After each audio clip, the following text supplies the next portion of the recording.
하나님 말씀은 사무엘상 8장입니다. 이스라엘 백성들이 사무엘에게 왕을 구하는 내용입니다. 우리에게도 다른 나라와 같은 왕을 주소서. 예수님께서 제자들에게 가르쳐 주셨던 주기도문에는 하늘에 계신 우리 아버지여 이름이 거룩히 여김을 받으시오며 나라의 임하옵시며의 내용이 있습니다. 하나님의 나라가 임하옵소서라는 말은 하나님의 왕권, 주권, 하나님의 통치가 바로 나의 삶에도 왕이 되셔서 나의 모든 것을 다스려 주옵소서라는 기도입니다. 하나님의 나라는 세상이 꿈꾸는 그저 사람이 살기 좋은 극락, 파라다이스를 말하는 것이 아닙니다. 천국은 장소적 개념뿐만이 아니라 더 중요한 것이 왕 되신 하나님의 통치가 온전히 회복되어지는 주권적 개념을 더 중요하게 말하고 있기 때문입니다. 이처럼 우리의 삶에 하나님의 나라가 임한다는 것은 하나님의 주권이 우리의 삶에 회복되는 것으로 근본적으로 내 삶의 주인을 바꾸는 것입니다. 내가 나의 삶의 주인이었던 모습에서 내 삶의 중심에 예수 그리스도를 믿음으로 영접하고 또한 예수를 나의 왕으로 모셔드리는 일인 것입니다. 그러므로 예수 그리스도를 왕으로 모신 사람의 기도는 예수님의 마지막 고백과 같이 내 뜻대로 마옵시고 아버지의 원대로 하옵소서라는 기도를 삶의 중심에 두게 되는 것입니다. 이때에 비로소 내가 내 마음의 왕좌에서 내려오고 하나님이 그 왕좌에 임하시게 되는 것입니다. 내 삶의 주권자가 나 중심에서 하나님 중심으로 바뀜으로 지금 이곳에 왕 되신 하나님께서 친히 임하여 주시는 하나님의 나라가 실제로 임하는 것입니다. 이처럼 오늘도 우리는 우리의 삶 속에 하나님의 나라가 회복되기를 기도합니다. 이것은 하나님의 나라가 단지 종교적이고 추상적인 개념의 나라를 말하는 것이 아니기 때문입니다. 그리고 하나님 나라가 회복된다는 것은 새로운 형태로 바뀐다는 것이 아니라 본래의 모습으로 되돌아간다는 것을 뜻합니다. 이것은 세상을 주관하시는 하나님이 우리의 왕 되시고 우리가 그의 백성이 된다는 것으로 천지를 창조하신 하나님 앞에서 피조물 된 사람의 본래의 모습으로 다시 돌아가는 것입니다. 이것은 실제로 하나님께서 우리를 다스리는 것이고 우리는 그분의 법 안에서 순종하며 그분의 보호하심과 인도하심을 따라 하나님 나라의 백성다운 삶을 살아가는 것입니다. 이렇듯 세상 나라에서 하나님의 백성 되어 하나님의 통치하심 속에 살아가는 것이 참다운 그리스도인의 삶의 모습이요 비밀인 것입니다.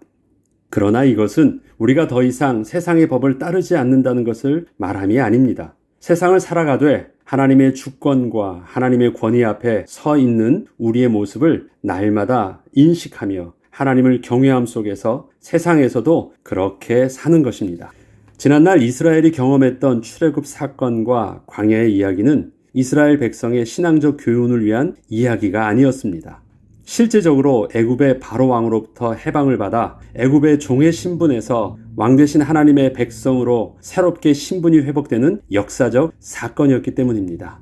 출애굽기 6장 5절로 7절을 보면 이제 애굽 사람이 종으로 삼은 이스라엘 자손의 신음소리를 내가 듣고 나의 언약을 기억하노라. 그러므로 이스라엘 자손에게 말하기를 나는 여호와라. 내가 애굽 사람의 무거운 짐 밑에서 너희를 빼내며 그들의 노역에서 너희를 건지며 편, 팔과 여러 큰 심판들로서 너희를 속량하여 너희를 내 백성으로 삼고 나는 너희의 하나님이 되리니 나는 애굽 사람의 무거운 짐 밑에서 너희를 빼낸 너희의 하나님 여호와인 줄 너희가 알지라.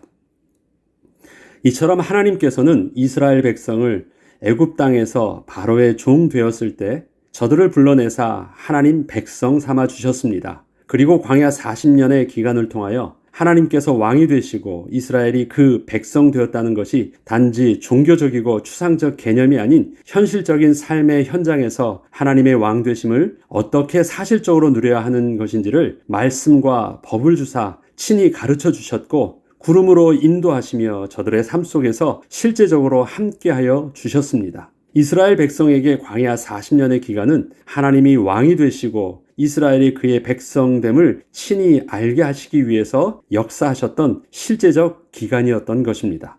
이처럼 우리도 하나님이 우리의 삶의 왕 되심을 그저 신앙적인 차원에서 추상적 개념으로만 생각을 해서는 안 됩니다. 하나님은 구약의 이스라엘을 출애굽시키신 실제적 주체이셨으며 광야 40년 동안 당신의 율례와 법도를 가르치셨고 사실적으로 양식을 공급하여 주심으로 친히 보호하시고 그 길을 인도하여 주셨던 실제적 왕이셨으며 사람이 떡으로만 살 것이 아니요 오직 하나님의 말씀으로 사는 비밀을 하나님의 백성된 이스라엘에게 친히 보이셨고 가르쳐 주셨던 이스라엘의 참된 왕이셨던 것처럼 하나님께서는 우리의 삶 속에서도 그렇게 역사하여 주시고 계신 우리의 참된 왕이신 것입니다.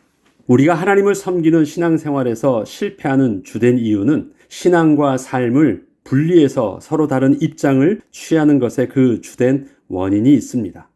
교회에 나갈 때에는 교회에서 요구하는 대로 교인답게 살기 위해서 취해야 하는 신앙의 방식을 따라야 하지만 또한 세상에서도 살아가야 하기에 사람들과 잘 어울려 살 수 있도록 세상의 방식도 함께 따라야 한다는 입장입니다. 그런데 지금 본문에서 이스라엘 백성이 사무엘에게 세상 모든 나라들처럼 왕이 필요하다면서 요구하는 모습을 보면 저들 또한 지금 신앙과 삶을 분리해서 생각을 하고 있는 것을 알 수 있습니다. 저들은 그럴듯한 변명을 하고 있지만 결국 그 마음에는 그동안 사무엘의 신앙적 가르침은 우리에게 참으로 유익은 했지만 그래도 우리가 실제적으로 보호받고 또한 세상의 전쟁에서도 이기려면 다른 모든 나라들이 그렇게 세워서 앞장 세운 것과 같은 그런 왕이 우리에게도 필요하다는 것입니다. 그러나 저들은 사무엘을 통하여 그동안 하나님이 왕 되신 나라를 사실적으로 경험하고 있었습니다.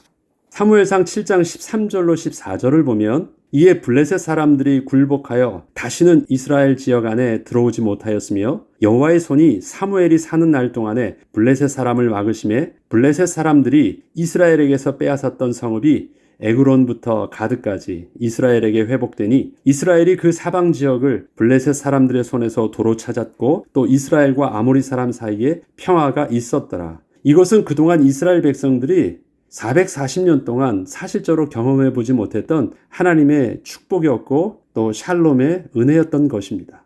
그런데 이렇게 여호와의 손이 친히 하신 일이 있었음에도 불구하고 저들은 겉으로는 하나님께 감사하는 듯하지만 실제적으로 보면 자신들이 열심으로 뭔가를 이룬 줄 스스로 착각하고 있었던 것입니다.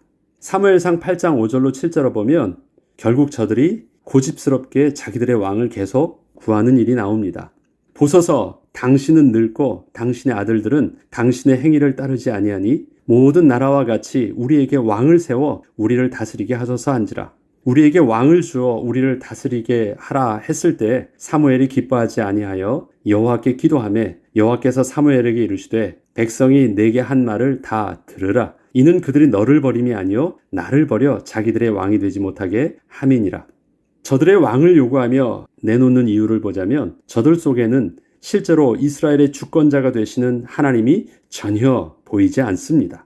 그저 사람의 능력만 보일 뿐입니다. 그동안 사무엘을 통하여 말씀하셨고 구원을 베풀어 주셨던 그 하나님의 실제적 역사에 대한 기억과 그 의식이 전혀 없음을 봅니다.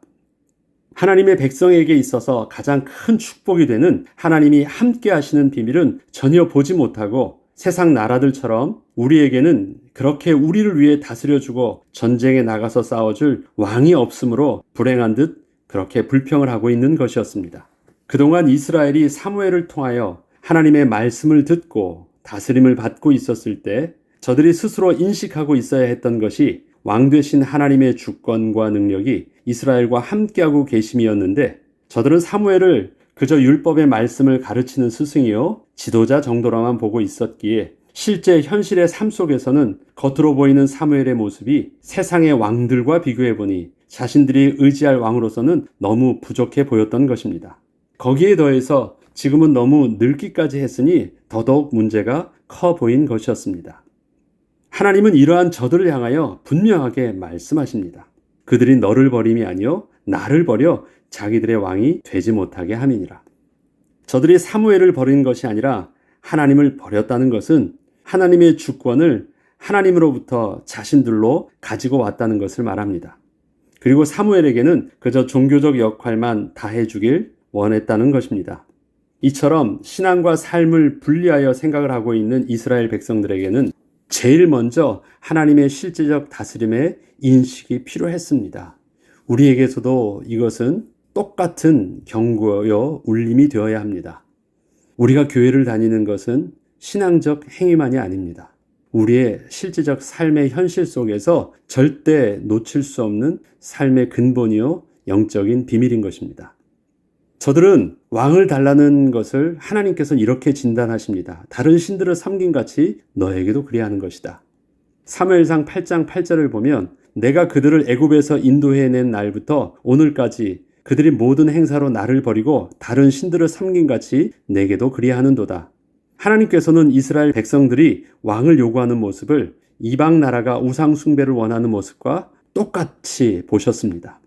사람들의 착각은 세상의 생각과 사는 방식은 합리적이고 과학적인 것이고 또 현실적인 것이며 신앙은 단지 추상적인 개념이라 실제성이 없는 것처럼 말하는 것입니다.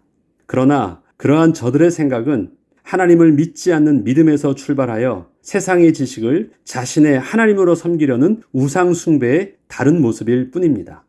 지금 이스라엘 백성이 왕을 요구하는 모습에는 지난날 바알과 아스다롯을 취하여 우상 숭배했던 그 영적인 불신앙의 모습으로 다시 돌아가는 것과 다르지 않았던 것입니다. 분명 그때는 이스라엘이 왕이 없었던 시대였습니다. 그날에는 내가 응답하지 아니하실 것을 하나님이 분명하게 경고하십니다. 사무엘상 8장 18절로 20절 말씀에는 그날에 너희는 너희가 택한 왕으로 말미암아 부르짖되 그 날에 여호와께서 너희에게 응답하지 아니하시리라 하니 백성이 사무엘의 말 듣기를 거절하여 이르되 아니로소이다. 우리도 우리 왕이 있어야 하리니 우리도 다른 나라들 같이 되어 우리의 왕이 우리를 다스리며 우리 앞에 나가서 우리의 싸움을 싸워야 할 것이니이다 하는지라. 저들은 하나님의 다스리심에서 벗어나면 자기가 원하는 세상에서 자기가 주인 될 줄 착각하고 있던 것입니다. 저들은 그동안 하나님이 함께 하심으로 당연한 듯 누렸던 모든 축복들을 또 잊고 하나님을 거부함으로 스스로 하나님을 떠나 또다시 자기가 왕됨을 선포하였을 때 결국 그동안 누렸던 모든 것이 하나님의 은혜였음을 저들은 또다시 분명하게 깨닫게 될 것입니다. 그러나 그때에는 하나님께서 응답하지 않으신다고 분명히 말씀하십니다. 제가 계속 강조하는 것이 있습니다. 또다시 있는 것입니다. 아쉬우며 하나님을 찾지만 또 되어지면 또 자기가 잘난 줄 알고 또 하나님을 거부하고 그러다 또 넘어지면 또다시 하나님을 찾고 이것이 광야 40년 동안 반복되어졌던 일들입니다. 그래서 하나님께서는 이스라엘 백성들을 향하여 광야 40년의 기간을 너희가 여전히 목이 곧은 백성이었다라고 경고하시며 또 저들이 가나안 땅에 들어가면 또다시 이렇게 하실 것을 예상하시고 그때 너희는 복과 저주가 눈앞에 있는데 너는 하나님의 말씀을 순종하는 복을 선택할 것이냐? 너희는 하나님을 거부하는 저주를 선택할 것이냐? 너희는 하나님 앞에서 분명히 명심하고 복을 선택하면 너와 내 후손의 날이 장구할 것이고 그렇지 않으면 내 날이 너희의 자손이 너희가 3대에 망할 것을 분명히 또 경고하셨습니다. 이러한 경고들을 여호수아가 죽을 때도 너희들이 혹시 그렇게 또 원치 않고 하나님을 버리면 너희는 뭐 원한 대로 그려라. 그러지만 오직 나와 내 집은 여호와를 섬기겠더라. 계속해서 이것은 반복되어졌던 일들이고 이것은 이스라엘이 바벨론의 끝까지 멸망하기 전까지 또 이스라엘의 왕들을 통해서도 이 일들은 계속 반복되어지는 이스라엘의 깊은 영적의 문제였습니다. 그런데 그것은 이스라엘 백성의 문제가 아니라 죄성 있는 사람의 본래의 모습인 것입니다. 그것이 바로 저와 여러분도 다르지 않은 그러한 모습임을 우리는 분명히 인식하고 있어야 하는 것입니다. 하나님께서 나의 왕 되심을 고백하고 하나님 한 분만으로 만족하는 삶의 고백은 우리가 오늘도 실제적으로 고백을 하며 또 누려야 할 영적 축복이요. 그래서 비밀인 것입니다. 아닙니다. 우리도 다른 나라와 같이 되어야 합니다. 끝까지 이렇게 고집을 꺾지 않습니다. 백성이 사무엘의 말 듣기를 거절하여 이르되 아니로소이다. 우리도 우리의 왕이 있어야 하리니 우리도 다른 나라들 같이 되어 우리의 왕이 우리를 다스리며 우리 앞에 나가서 우리의 싸움을 싸워야 할 것이니이다. 결국 저들이 그렇게 왕이 필요했던 근본 이유가 바로 세상 나라의 풍속을 따르는 것이 우리가 살 길이라는 것을 그렇게 강력하게 요청하고 있던 것이었습니다. 그러나 본래 이스라엘을 택하시고 부르신 하나님의 선하신 약속과 계획은 출애굽기 19장 5절로 6절에 모세를 통해서 말씀하셨던 것처럼 이렇습니다. 세계가 다 내게 속하였나니 너희가 내 말을 잘 듣고 내 언약을 지키면 너희는 모든 민족 중에서 내 소유가 되겠고 너희가 내게 대하여 제사장 나라가 되며 거룩한 백성이 되리라. 너는 이 말을 이스라엘 자손에게 전할지니라. 이러한 이스라엘 백성으로 하나님의 나라가 되기 위해서 처음 부르셨던 아브라함에게도 이 말과 똑같은 말을 처음 부르실 때 하셨습니다. 너는 복의 근원이 될지라. 그렇게 말씀하셨던 것입니다. 이러한 말씀처럼 이스라엘을 자기 백성 삼으사 하나님 나라를 이루시는 그것은 그 백성을 통하여 세상의 복이 근원이 되게 하시고 하나님 나라를 회복케 하는 제사장 나라가 되게 하시는 것이었습니다. 그런데 저들은 세상을 하나님의 주권 속으로 이끄는 것이 아니라 정반대로 세상 나라의 종이 되는 것을 원하며 세상 나라 속으로 그들의 주권 속으로 나아가려고 했던 것입니다.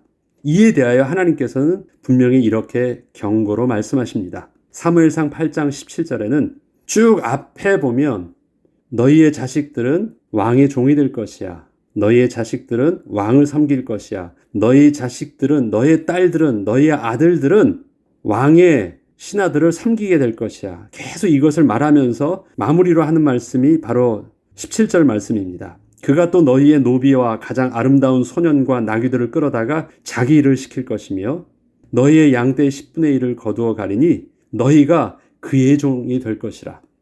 지금 이스라엘 백성들이 왕을 섬기는 것은 왕을 통하여 우리의 일을 하게 해주십시오 라고 요청하는 것이었는데 분명히 말씀하십니다. 그 왕을 통하여 너희의 모든 것을 가져다가 자기의 일을 할 것이라고 말을 합니다. 우리의 일을 하게 하기 위해서 우리는 왕을 세울 것이라고 말하는데 아니야. 그 왕은 너의 모든 것을 가져다가 자기의 일을 할 것이야 라고 말합니다. 그리고 결국 너희는 그의 종이 될 것이야 라고 말합니다. 그런데 이스라엘 백성들이 이것이 귀에 안 들렸던 것입니다. 결국 하나님을 거부하는 것은 내가 왕이 되는 것이 아니고 주님이 이 땅에 다시 오시기 전까지 현재 세상 나라의 왕노릇하고 있는 그 사단의 종이 되는 것임을 우리는 분명히 잊지 말아야 하겠습니다. 내가 왕이 되는 것이 아니라 내가 사단의 종노릇하게 되는 것입니다. 우리는 오늘도 하나님이 우리의 삶의 왕 되심을 스스로 고백하고 선포함으로 이렇던 하나님의 백성의 신분과 권세를 회복하고 하나님께서 우리에게 맡기신 제사장 나라의 사명과 그리스도의 제자된 사명을 감당하는 은혜를 누려야 하겠습니다. 기도하겠습니다. 하나님 아버지, 오늘도 우리는 이 아침에 우리의 모든 삶을 시작하기에 앞서 하나님이 나의 왕 되심을 선포하고 인정하며 고백합니다. 오늘도 주님, 우리를 다스려 주시고 우리 가운데 왕으로 임하여 주셔서 우리의 말과 생각과 우리가 행하는 모든 일들 속에 하나님이 주인된 삶을 오늘도 우리가 살 수 있도록 은혜를 내려 주시옵소서. 오늘도 우리를 다스려 주시옵소서. 하나님의 나라가 우리의 삶 속에, 우리의 직장 속에, 우리의 일터와 우리의 가정 속에 온전히 임하게 하여 주셔서 하나님의 창조의 능력으로 세상을 변화시키는 은혜를 누리게 하여 주시옵소서. 그래서 우리에게 맡겨주신 거룩한 나라와 제사장 나라의 사명 감당하게 하시고 우리를 통하여 하나님의 복이 흘러 넘쳐가는 복의 근원의 축복을 누리게 하여 주옵소서. 감사드리며 우리 주 예수 그리스도의 이름으로 기도합니다. 아멘.